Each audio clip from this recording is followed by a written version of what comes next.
সম্প্রতি milestone school and কলেজে বিমান বিধ্বংসের পর থেকে বাংলাদেশ সামরিক সক্ষমতা নিয়ে প্রশ্ন উঠেছে, বিশেষ করে বিমান বাহিনীকে নিয়ে।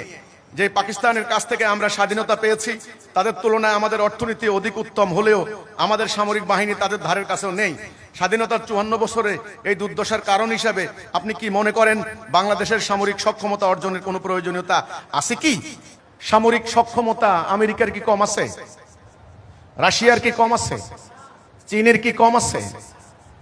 একটা বন্দুক যদি একজন ডাকাতের কাছে দেন, ডাকাত বন্দুকটাকে কি করে বলেন তো দেখি?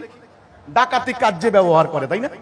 আচ্ছা, ওই বন্দুকটা যদি একজন পুলিশের কাছে দেন, মানে সৎ পুলিশ, সে কি করে? ডাকাত দমন করে। তাইলে এই যে বন্দুক, এটা প্রযুক্তি, এর সক্ষমতার কোনো দোষ আছে? বন্দুকের কোনো দোষ আছে? দোষটা কিসের? ব্যবহারের। এখন ব্যবহারকারী যদি মোমেন হয়, তাহলে তার ব্যবহারটা হবে ডাইন দিকে, মানবতার কল্যাণে, মানুষের মুক্তির দিকে। আর ব্যবহারকারী যদি জালেম হয়, ফেরাউন হয়, তার এই বাহিনী ব্যবহৃত হবে লুণ্ঠন কাজে, সাম্রাজ্য বিস্তার। হ্যাঁ, সামরিক সক্ষমতার কথা আল্লাহ কোরআনে বলেছেন মোমেনদেরকে। মোমেনদের জাতি একটা, জাতি কয়টা? মোমেনের জাতির যিনি নেতা হবেন তিনি হবেন আমিরুল মুমিনিন, ইমামুল মুমিনিন বা ইমামুল মুত্তাকিন। জাতির নেতা একজন, তিনি সামরিক বাহিনীকে মানবতার কল্যাণে এই সক্ষমতাকে ব্যবহার করবেন। কাজে আগে আমার জাতিকে আল্লাহর দ্বীন গ্রহণ করার জন্য মানসিকভাবে তাদেরকে প্রস্তুতি গ্রহণ করুন। আমাদের সামরিক বাহিনীর কথা বলছেন 2-2.5 লাখ, এটা কি কম নাকি? আচ্ছা, রাসূলুল্লাহ বলেন তো সবচাইতে বেশি সৈন্য সংখ্যা কোন অভিযানে ছিল? তাবুকের অভিযান, বলা হয় 30,000। মক্কা বিজয়ের দিন ছিল 10,000।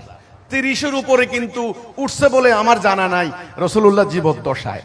ওহদের ময়দানে একটা মিস্টেকের কারণে সাহাবা ইকরামের আল্লাহ তাআলার পরীক্ষা, এটা একটা বিপর্যয় হয়েছিল। এই ছাড়া কোন যুদ্ধে কি রাসূলুল্লাহ হেরেছেন? পরাজিত হয়েছে? হয় নাই। তাহলে 2.5 লাখ সৈন্য তো কম না। আমরা তো আমাদের সক্ষমতা নষ্ট করেছি অপরাজনীতি করে, ধান্দাবাজের রাজনীতির কাজে ব্যবহার করে। কাজেই আসুন জীবন ব্যবস্থা প্রবর্তন করুন, এমন জীবন ব্যবস্থা মানুষের আত্মা যেন পরিবর্তন হয়, মানুষগুলো যেন মোমেন হয়। তাহলে যেই সক্ষমতা আমাদের পায়ের নিচে, যেই সম্পদ আল্লাহ দিছে, আলহামদুলিল্লাহ, এখন সম্পদ তো আমরা পাচার করে দিচ্ছি। সুইস ব্যাংকে জমা রাখি, সুইস ব্যাংক সুইজারল্যান্ডে, তারা কি মোমেন? ওখানে জমা রাখি কেন? কাজেই আমরা তো আমাদের জীবন ব্যবস্থা ধ্বংস করে দিয়েছি, আমাদের পুলিশ ডিপার্টমেন্ট ধ্বংস করে দিয়েছি, আমাদের সেনাবাহিনীকে আমরা যাচ্ছে তাই কাজে লাগিয়ে ধ্বংস করে দিয়েছি। আসুন এই জাতিটাকে একটা নির্দিষ্ট আদর্শের দিকে, একটা নির্দিষ্ট লক্ষ্যের দিকে পরিচালিত করি।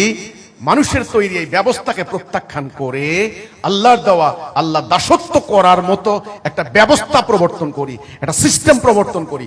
তবে আমাদের যে সেনাবাহিনী আছে, এনাফ এনাফ। সংখ্যা দিয়ে বিজয় লাভ করা যায় না, বিজয় লাভ হয় আল্লাহর সাহায্যে। কাজে আপনাদের সংখ্যার কথা বলছেন, এই সংখ্যা ফ্যাক্টর না। মোমেন না হইলে লাখ লাখ দিয়েও কোনো লাভ হবে না।